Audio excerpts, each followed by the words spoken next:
hvis det er. I skal bare smøre dem ind og kæle lidt for dem og sådan noget, hvad I nu lige føler for.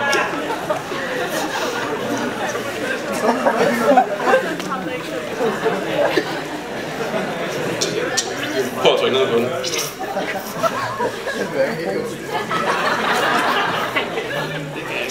Skal jeg lige... Jeg tror, det er...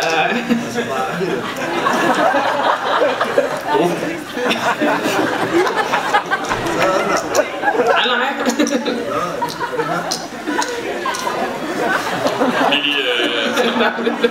Det var den satans børnesikring der. Nå. Altså...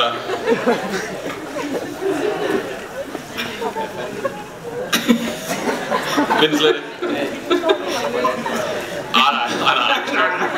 Så tager vi lige en saks her.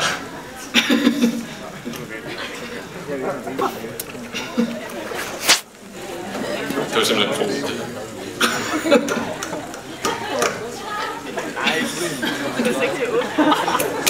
Sådan der. Svær var det heller ikke.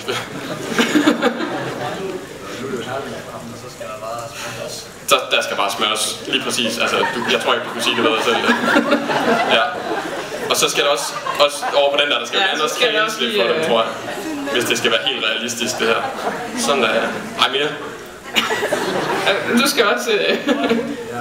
Lige præcis. Du må gerne bruge begge hænder, hvis det er nemmere for dig.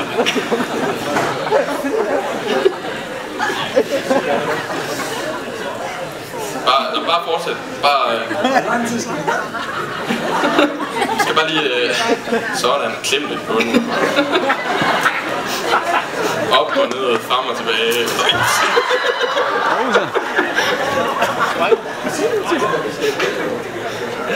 Så pointen tak for hjælpen, nej. Det var ikke... Nej.